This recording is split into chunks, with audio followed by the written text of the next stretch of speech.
40 years ago, Prince and Revolution's America, which was on his Around the World in the Day album. And what do I think about the song? Well, the song from a musical standpoint was basically Baby I'm a Star. He used the same groove and kick.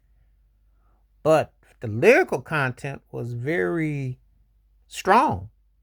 You know, even though Prince played this kind of like happy go lucky in his own career, peace, love, and kind of like this and that, he did have recurring themes. If you pay close attention to him, he did give subtle hints and racial hints he gave and things he did say, even though they didn't seem that way. He had his wake up call. Warner Brothers Plantation was alive and well. So when he put out the song America, and I remember the long version, the 21-minute one, because I used to have the 12-inch single, and it was a replica of a black boy with the American flag, and people thought it was him. And he was talking patriotic, but he was also talking about the realities of being black in America. He was making a statement without saying it. Didn't really put one and one together until time went on.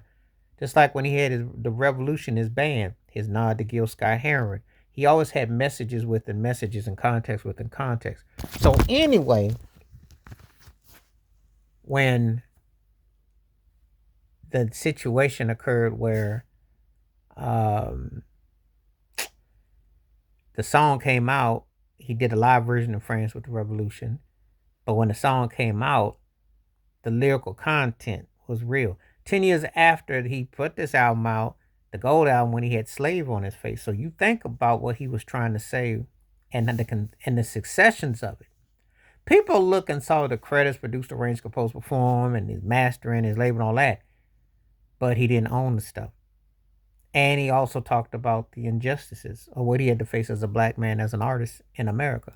So he made that a recurring theme. Sometimes they weren't as in his 80s peak and prime. He was more seen as a unifier, trying to bring this the rainbow aesthetic or this peacock thing like Michael Jackson did, because it was like we're going to override and be trailblazers on that. But he also met with the realities that the powers that be weren't trying to hear that. So he said things without saying them. He was subtle without being subtle. Now, I still think he should have been a participant in USA for Africa, but I also understand where he was coming from when he did the song Hello and what he also said about what was going on in the United States. And that's the truth, because before you can venture to anyone else's place, you have to talk about your own. And I think that's what he was trying to say about minimum wage and one room monkey cage. It was his nod also to Sly and the Family Stones. There's a Ride Going On, which came out in 71, and the flag was taboo on that album cover because they didn't allow it. America ain't always been, as much as they say about amendments, they've always had a problem, especially if you express yourself and if you're black and you say certain things, how far can you go? So, there's a reality. So he definitely tapped onto a social issue, and he was talking about the flag not meaning much, Jimmy on the mushroom cloud, they want to pledge allegiance. There's a lot of ways that you read between the lines, and then you see how the pairs of his career. Now, recently that song number one on the I think it was the Apple iTunes or something charts or R&B.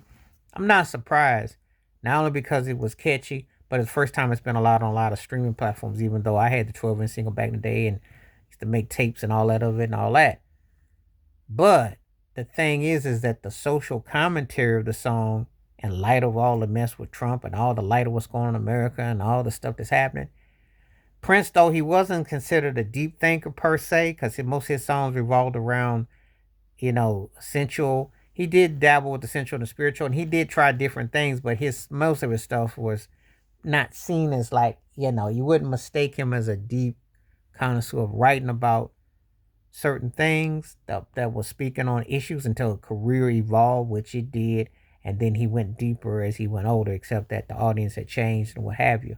But this was very much a nod to Sly and the Family Stone. And I did like the guitar parts in the American Long version. It was like almost a nod to B.B. King. He had a blues riff going and a groove. But the message was real, you know. And he was always saying he was a black man in America. He was letting it be known, even though he didn't always say it blatantly, what some people would have wanted. Some people thought that him and Michael and others ran from the blackness in the 80s. But when you listen to the lyrics of this song and you see what he ended up doing as his life went on, he was more down than it appeared. Yeah, he definitely wasn't trying to be seen. He wanted to be seen, kumbaya at a point, but that industry plantation let it be known, and of course, the United States lets it be known, and then other factors let it be known. They're gonna slurp him up because of his catalog or his vault and his impact as an artist, but it wasn't always the case, and he was in a no-win situation, and that's the sad reality of it. But he told the truth about America then.